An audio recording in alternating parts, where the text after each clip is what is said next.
Break के बाद आपको खुशामदीद कहते हैं। गुज़श्ता रोज़ भी हमने जिक्र किया था ये जो PIA के ऊपर पाबंदियां लगी है और उसके जो असरात हैं उसका भी जिक्र किया था। आज फिर हम उसका जिक्र कर रहे हैं, लेकिन उसके कुछ मुख्तलिफ डायमेंशंस ले रहे हैं और अब जो हालात बन चुके हैं उसका कुछ जिक्र करेंगे। निकलना कैसे है। यूरोपीय यूनियन एयर सेफ्टी एजेंसी यानी EASA की जानिब से पाकिस्तान इंटरनेशनल एयरलाइंस के यूरोपीय ममालिक के लिए फ़ज़ाई ऑपरेशन के इजाज़तनामे को 6 महीने के लिए मुअत्तल किया। अच्छा, यूरोपीय यूनियन एयर सेफ्टी एजेंसी के बाद बरतानवी सिविल एविएशन अथॉरिटी ने, हमारे प्रोग्राम के बाद यह खबर हुई कि उन्होंने भी PIA की परवाजें मुअत्तल कर दी हैं। बर्मिंघम, लंदन और मैनचेस्टर PIA की परवाजें जाती थी, मुअत्तल हो चुकी। इस फैसले के नतीजे में जहां PIA के मुस्तकबिल पर सवालिया निशान लग गया, वहीं उन सैकड़ों पायलट्स के रोजगार भी दांव पर लगते नजर आ रहे हैं जिन्होंने पाकिस्तान से पायलट्स लाइसेंस हासिल कर रखे हैं और PIA के अलावा दूसरी मुल्की और बैनुल-अक़वामी जो एयरलाइंस है उसके लिए काम करते हैं और बहुत सारे लोग ग्राउंड भी हो चुके हैं। इसी तरह पाकिस्तान सिविल एविएशन और रियासत पाकिस्तान की साख भी शदीद मुतासिर बल्कि मशकूक हो गई है। ये बात वाज़ेह है कि इन तमाम सूरत हाल का आगाज 2012 में उस वक्त हुआ जब हुकूमत पाकिस्तान ने टेस्टिंग का नया निज़ाम मुतारिफ करवाया, जिसमें 2 इम्तिहानी पर्चों की जगह 8 पर्चे मुतारिफ कराए गए, जिसके नतीजे में पायलट्स में मुख्तलिफ नौइयत के ज़राए के इस्तेमाल के साथ पर्चे पास करने का सिलसिला शुरू हुआ, जो मौजूदा स्कैंडल की बुनियाद है। सवाल ये उठा कि पायलट बनते कैसे हैं। तो पायलट बनने के लिए उमूमी तौर पर कोई काबिलियत दरकार नहीं होती, आपका अंग्रेजी जुबान पर अबूर और तकनीकी समझबूझ काफ़ी समझी जाती है। जब पाकिस्तान के नुमाया फ्लाइंग स्कूल से ये पूछा गया तो उन्होंने कहा कि मैट्रिक और अंग्रेजी की समझबूझ काफ़ी है। अमेरिका की फेडरल एविएशन अथॉरिटी ये कहती है कि आपकी उम्र कम अज़ कम 17 बरस होनी चाहिए। आपको मालूमात का पर्चा देना पड़ता है, जिसके बाद आपका मेडिकल लिया जाता है और आपको स्टूडेंट पायलट लाइसेंस दिया जाता है और उसके बाद आपको मशीनों और थ्योरी के जरिए पढ़ाने के बाद तैयारे पर बिठा दिया जाता है। 200 घंटे की प्रवाजों के बाद आपको कमर्शियल पायलट लाइसेंस मिलता है, जिसकी बुनियाद पर आप तैयारे उड़ा सकते हैं। फी घंटा रेट इन दिनों तकरीबन 20,000 रुपए के लगभग है और उसके बाद आपको इम्तिहानात पास करने पड़ते हैं और उसके साथ साथ 1500 घंटे की प्रवाजें मुकम्मल करनी पड़ती है, जिसकी बुनियाद पर सिविल एविएशन अथॉरिटी आपको एयरलाइन ट्रांसपोर्ट पायलट लाइसेंस, जिसे APTL कहा जाता है, जारी करती है। इसकी बुनियाद पर आप मुसाफिर बरदार तैयारों को एयरलाइन के लिए उड़ा सकते हैं। इसके अलावा भी पायलट लाइसेंस की दूसरी इकसाम होती हैं। यहाँ एक नुक्ता बड़ा अहम है, जहन में रखिए कि ये तमाम पायलट जिनके बारे में शकूक व शुबहात पाए जाते हैं, इन सब के पास CPL यानी कमर्शियल पायलट लाइसेंस है और इनमें से अक्सरियत के पास APTL मौजूद था। अब एक और सवाल भी गर्दिश कर रहा है कि जाली लाइसेंस का क्या मतलब है और ये सिलसिला कब शुरू हुआ और क्यों शुरू हुआ। तो जाली लाइसेंस का मतलब ये नहीं है कि जो पायलट्स इस फहरिस्त का हिस्सा है उन्हें तैयारों के बारे में नहीं पता या उन्हें तैयारे उड़ाने नहीं आते हैं। तो इस जुर्म में पायलट से ज्यादा सिविल एविएशन और खुसूसन उसका जो लाइसेंसिंग का शोबा है वो मशकूक हो गया है, जिसने पायलट को किसी भी वजह से इस मुबैना तौर पर मशकूक इम्तिहानात के नतीजे में लाइसेंस जारी किए। यहाँ एक और अहम नुकता ये भी है कि जहां इन पायलट्स के जाली लाइसेंस का जिक्र होता है, वहां इस बात का बिल्कुल भी जिक्र नहीं किया जाता कि ये लाइसेंस किसने और क्यों जारी किए। अगर इनमें कोई मसला था तो इस पर तवज्जो क्यों नहीं दी गई और अब इस पर बात क्यों की जा रही है। अच्छा, अभी अहम नुकता यह भी है कि इम्तिहानात सिविल एविएशन के दफ्तर में सिविल एविएशन के कंप्यूटर्स पर सिविल एविएशन की निगरानी में सिविल एविएशन के निजाम के तहत लिए जाते हैं। अच्छा, उन्हें चेक भी सिविल एविएशन के लोग ही करते हैं, नंबर्स भी वही लगाते हैं, पास और फेल भी वही करते हैं और फिर नतीजा निकालकर लाइसेंस भी सिविल एविएशन ही जारी करती है। यानी इन इम्तिहानात में कोई भी छेड़छाड़ सिविल एविएशन के एहलकारों की मर्जी, मंशा या मिली भगत के बगैर मुमकिन ही नहीं है। इन मशकूक पायलट्स के लाइसेंस के पीछे बहुत सारे मशकूक सिविल एविएशन के एहलकारों के हाथ भी कारफरमा होने के वाज़ेह इम्कानात हैं। अब जो हुआ सो हुआ। आइए अब सवाल ये उठाते हैं कि पाकिस्तान के पास इन पाबंदियों को खत्म कराने के लिए रास्ते क्या है। अपील की बात हो रही है, ये जो अपील का मामला है उसके रास्ते क्या है। PIA इस फैसले के खिलाफ अगले 2 महीनों में फीस अदा करके अपील दायर कर सकता है, जिसके लिए कवानीन मौजूद हैं। EASA 6 महीने के दौरान PIA के इजाजतनामे को बहाल कर सकता है जब वो PIA के इस्लाहात के मंसूबे से मुतमिन हो जाएगा, मगर ऐसा ना होने की सूरत में इस मुअत्तली में 3 माह की तौसीह भी कर सकता है, जिसके बाद इस इजाजतनामे को मनसूख कर दिया जाएगा। PIA की अपील इस बार इतनी आसान नहीं होगी क्योंकि सवालिया निशान सिर्फ PIA पर नहीं है। सिविल एविएशन की नाअहली और रियासत पाकिस्तान की काबिलियत, उनकी निगरानी और उनके तर्ज अमल पर भी लगाया गया है, जिसको दुरुस्त करने के लिए सिर्फ PIA के इकदाम काफी नहीं होंगे।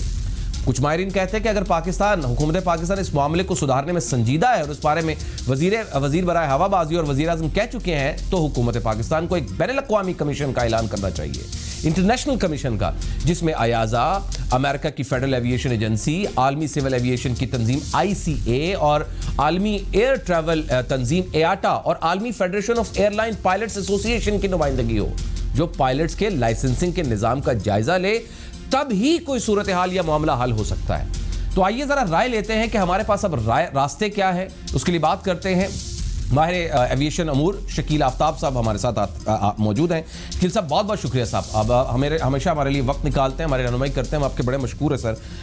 कुछ फॉर्मेशन सर, कुछ चीज़ें मैंने अपील वाले मैटर्स, उसके बाद जो इंटरनेशनल कमीशन बनाने की बात की, उसमें मुख्तलिफ तंजीमें उसका जिक्र किया है। क्या यही वाहिद हल है हमारे पास, या कुछ और भी हल है हमारे पास अब इस सारे क्राइसिस से निकलने के लिए?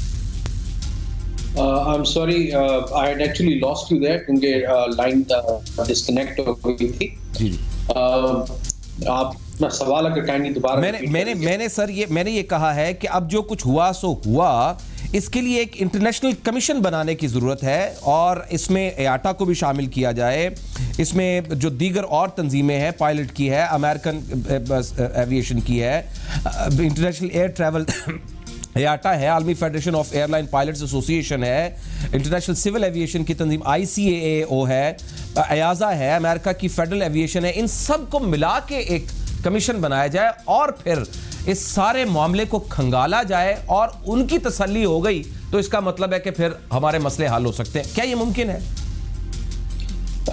देखिए, मैं समझता हूं कि हमारे पास सारे SOPs मौजूद हैं, हमारे पास सारे कानून मौजूद हैं, हमारे पास बाकायदा सिविल एविएशन जो है, जो कि ICAO का मेंबर होता है, उनकी सारे रूल्स एंड रेगुलेशन मौजूद है और 1994 का कानून जो है आपका रूल, वो सारी इन चीज़ों के स्टैंडर्ड्स हमने सेट किए हुए हैं। सही है।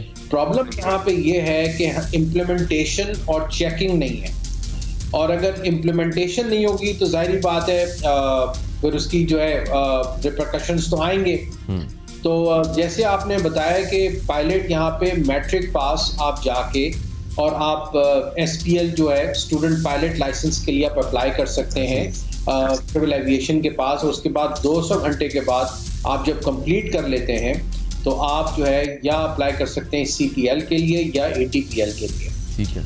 और उसके लिए पहले 2 पर्चे थे जो मैनुअल थे, फिर हुकूमत पाकिस्तान जो सिविल एविएशन ने चेंज किया, वो फिर 12 पर्चे हो गए, मगर वो डिजिटल हो गए।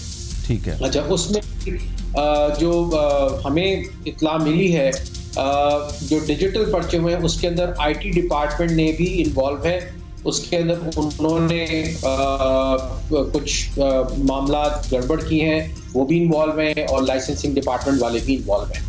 तो मैं समझता हूं कि बजाय हम किसी कोई फॉरेन कमीशन बनाएं या कोई फॉरेन लोगों को हम इन्वॉल्व करें, हमारे पास इटसेल्फ कैपेबल लोग मौजूद हैं जो कि एयरलाइन इंडस्ट्री के लोग हैं, जो काम को जानते हैं और जिनको पता है कि what are the standards and what are the flight safety, और उसको लेकर आगे काम चलाया जा सकता है। हमारा जो फ्लाइट स्टैंडर्ड का इदारा है सिविल एविएशन का, उसके अंदर हमारे पास इंस्पेक्टर्स जो हैं वो 5-5 हज़ार घंटे मिनिमम उनके पास ATPL लाइसेंस होल्डर्स है, और 5,000 घंटे हैं। शकील साहब, एक मिनट रुकिए, मेरा एक सवाल है। अब सवाल यह है कि अब मामला सिर्फ PIA का नहीं रहा है, अब हो गया है मशकूक सिविल एविएशन, और उसके ऊपर गवर्नमेंट भी हो गई है, उनकी परफॉर्मेंस भी हो गई है। तो हमें ये प्रूव करना पड़ेगा कि जनाब इन 3 महीनों में या 4 महीनों में या 6 महीनों में हमने वो जो स्टैंडर्ड्स, वो जो रूल्स, उनको 100% फॉलो किया है या 90% फॉलो कर लिया है, और उसके रिजल्ट्स ये हैं, तो कहीं जाके होगा। और लेकिन शक व शुबहात तो वहीं के वहीं रह जाएंगे, क्योंकि वही अमला, वही लोग, वही सब कुछ। तो इस बुनियाद पर मैं कह रहा था कि ये इंटरनेशनल कमीशन एक बनता जो 1 महीने 2 महीने इन्वेजिलेट करता, रूल सेटिंग सब कुछ हो जाता, जो लोग जिनके मशकूक हैं वो अपनी आंखों से देख लेते कि यहाँ प्रोसीजर्स जो अडॉप्ट हो रहे हैं वो बिल्कुल ट्रांसपेरेंट हैं, उन लोगों को एवैक्यूएट कर दिया गया है, जो पायलट है वो रियल में पायलट हैं, उनका एक्सपीरियंस है, वो काम कर रहे हैं, अब क्लियर हो गया। तो क्या ये ठीक नहीं था? मेरा इन दोनों मामलात पर राय दीजिएगा कि अब वो क्या रिजर्वेशन है जिस पर इंटरनेशनल जो कमीशन है वो नहीं बनना चाहिए?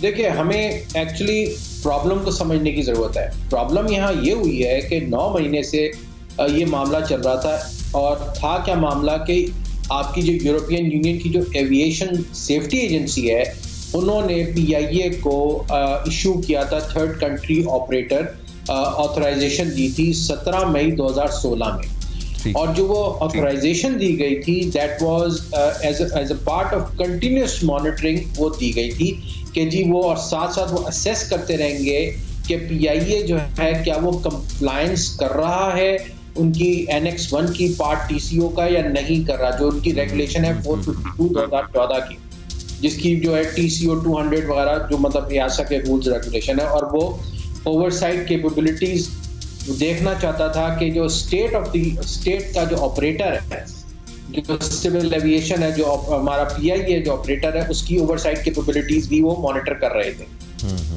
अब ये चीज चल रही थी, इसके अंदर जो EASA असेसमेंट कर रही थी वो 2 टेक्निकल कंसल्टेशन उसके बाद हुई पीआईए और EASA के दरमियान, जो कि 13 जून 2019 और 3 सितंबर 2019 को हुई। उसका आउटकम ये हुआ कि EASA ने जो तकरीबन 7 नुकात थे जिसमें से 6 उन्होंने क्लियर किए, पीआईए ने 2 जो थे उस पर वो पीआईए उनको सेटिस्फाइड नहीं कर सका, जो कि इन्होंने एग्री किया था करेक्टिव एक्शन प्लान जिसको सीएपी कहा जाता है, उसमें जो है that was related to safety management and PIA failed to fully implement the agreed CAP, यानी करेक्टिव एक्शन प्लान जो एग्रीड हुआ था उस पे पीआईए इम्प्लीमेंट अपने करवाने से अपने आप को फेल कर गया। अच्छा, उसके बाद ऑपरेटर कुड नॉट, उन्होंने ये भी कहा कि भाई as an operator they could not demonstrate having efficiently implemented all elements of the safety management system. तो यहाँ पे बेसिकली जो प्रॉब्लम है, कोई भी एयरलाइन जिसका सेफ्टी मैनेजमेंट सिस्टम ठीक नहीं होगा उसको कोई सिविल एविएशन का इदारा अपने मुल्क में फ्लाई करने नहीं देगा। ठीक है, तो उन्होंने प्रपोज किया कि जी अब ये टेक्निकल बातें उस प्रपोज किया जी जो सॉफ्टवेयर हम देख रहे हैं उसको डेवलप कर रहे हैं एप्लीकेशन की, और जो उन्होंने प्रपोज की उन्होंने कहा जी हमें और 3 महीने दे दें। EASA ने कहा जी ऑलरेडी हम आपको 9 महीने से ज्यादा दे चुके हैं, मजीद टाइम आपको नहीं दे सकते, क्योंकि इसमें जो है ना जो सॉफ्टवेयर इन्होंने प्रपोज की ऑपरेटर ने वो फॉर सेफ्टी डेटा मैनेजमेंट या risk management and analysis including statistical analysis and the ability to identify repeated or similar headers is still under development। उन्होंने पीआई ने बोला जी अभी हमारे अंडर डेवलपमेंट है, उस पे EASA सेड कि जी nothing doing, we can not do it. तो हमने आपको ऑलरेडी 9 महीने से ज्यादा दे चुके हैं, हम मजीद हम आपको टाइम नहीं दे सकते और आपका फीडबैक अपना जो है यहाँ पे। अच्छा, फिर उन्होंने ये भी कहा कि जी एक डिपार्टमेंट की चीज दूसरा डिपार्टमेंट कर रहा है, यानी मिस मैनेजमेंट भी हो रही है, तो उसके भी खदशात इन्होंने जाहिर किए। उसके बाद जब ये एक्सीडेंट हो गया आपका PK 8303 का, उसकी फाइंडिंग EASA ने उठाई। अब उसकी फाइंडिंग जो उन्होंने उठाई, उन्होंने सिंपली उसमें क्लियरली था कि जी यहाँ पे सक्सेसिव ब्रीचेस हुई हैं of multiple layers of safety defences in the system, safety management system. Again बात उसी को गई कि जी सेफ्टी मैनेजमेंट सिस्टम ये लोग इम्प्लीमेंट नहीं कर पाए पीआईए वाले। उसके बाद जो हमारा उनके बाद हमारी मिनिस्टर साहब की तकरीर आ गई, उसका जो कंटेंट्स थे वो भी उन्होंने उठा लिए। तो इसलिए EASA हैज रिफ्यूज के इन्होंने टर्मिनेट कर दिया और ऑन द नॉन कंप्लायंस और दूसरा लोअर सेफ्टी रिमेन, मतलब EASA की जो वो है कंप्लायंस नहीं कर सके। अब इसमें ये है कि पीआईए को अगर वापस जाना है, इन्होंने अगर अपना टीसीओ वापस लेना है तो इनको कंप्लाई करना पड़ेगा विद देयर रेगुलेशन, और नहीं करेंगे। और ये सेफ्टी की बात है, इसमें तो वैसे ही पीआईए को अपनी सेफ्टी को कॉम्प्रोमाइज नहीं करना चाहिए। अंदाजन कितना टाइम लग सकता है सर इसके लिए? अंदाजन कितना टाइम लग सकता है इसकी बहाली के लिए? देखिए, सॉफ्टवेयर की बात कर रहे हैं, ये कोई नई चीज तो है नहीं सॉफ्टवेयर, या कोई नई चीज पैदा करने जा रहे हो। मार्केट के अंदर रेडी अवेलेबल सॉल्यूशंस मौजूद हैं। अब पीआईए किनके पास गया है, कहां से सॉफ्टवेयर बनवा रहा है, क्या कर रहा है, only they know about this, people have no clue. अब इसमें ये अपना अपील में जा सकते हैं फौरी तौर पे पीआईए। इनका एक जो EASA का रेगुलेशन है आर्टिकल 108 के तहत ये लोग अपील में जा सकते हैं, इनके पास 2 महीने का टाइम है। अगर वो चले जाते हैं ठीक है। अब उसी चीज को लेके हमने खदशा जाहिर किया था कि जी अल्लाह ना करे कि आगे ये मजीद चीज फैल ना जाए, तो वही चीज को देखते हुए यूनाइटेड किंगडम ने भी इनके ऊपर रिस्ट्रिक्शन लगा दी। उन्होंने कहा जी आपका जो थर्ड कंट्री ऑपरेटर सर्टिफिकेट है, जो सेफ्टी सर्टिफिकेट है, उससे मुतमईन नहीं है और रियासत कैंसिल कर दिया, हम आपको ऑपरेट करने की इजाजत नहीं दे सकते। उसमें उन्होंने यहाँ तक कि एक जो बड़ी अलार्मिंग है उसमें ये लिखा है कि आप जो है मतलब हमारी जो एक्टिविटी ऑफ एरिया है एविएशन का, उसमें भी आप एंटर नहीं हो सकते। अब वो दो मायने बात है कि क्या PIA European common aviation area, जिसमें आप मतलब PIA must hold a valid TCO prior to it entering the European common aviation area. अब इसके दो मतलब निकलते हैं, या तो आप उनकी एयर स्पेस भी यूज नहीं कर सकते या दैट इज नॉट इंक्लूडेड। तो अब अगर आप एयर स्पेस भी यूज नहीं कर सकते तो फिर तो बहुत व्यर्थ हो गया। आप उसके बियॉन्ड ना जा सकते हैं। बिल्कुल बिल्कुल। दूसरी चीज ये किया है कि बावजूद इसके कि आपका जो TCO कैंसिल हो गया है, आपके जो ट्रैफिक या आपके बायलैटरल विल रिमेन, आपके ट्रैफिक राइट्स विल रिमेन। अगर आप चाहते हैं in the mean time to operate flights to UK, तो आप अंडर वेट लीज या आप उसको एज ए चार्टर आप ऑपरेट कर सकते हैं through another operator. I got you Shakeel sahab. यानी मामला कोई इतना आसान और सादा नहीं है, बल्कि शकील साहब काफ़ी वर्स्ट हो चुका हुआ है। शकील साहब, मेरा दिल चाह रहा था कि दो सवाल और आपसे करूं, मेरे बहुत इंपॉर्टेंट सवाल थे, लेकिन वक्त की किल्लत की वजह से मैं सवाल नहीं कर पाया। बहुत बहुत शुक्रिया शकील आफ्ताब साहब, thank you very much for your time. एक ब्रेक लेते हैं नाज़रीन, ब्रेक के बाद मैं मकबूजा कश्मीर की बात करूंगा, कुछ तस्वीर आज आपको दिखाऊंगा। उस तस्वीर के बाद खुद फैसला कर लीजिएगा, पूरी दुनिया रो पड़ी है। एक ब्रेक के बाद।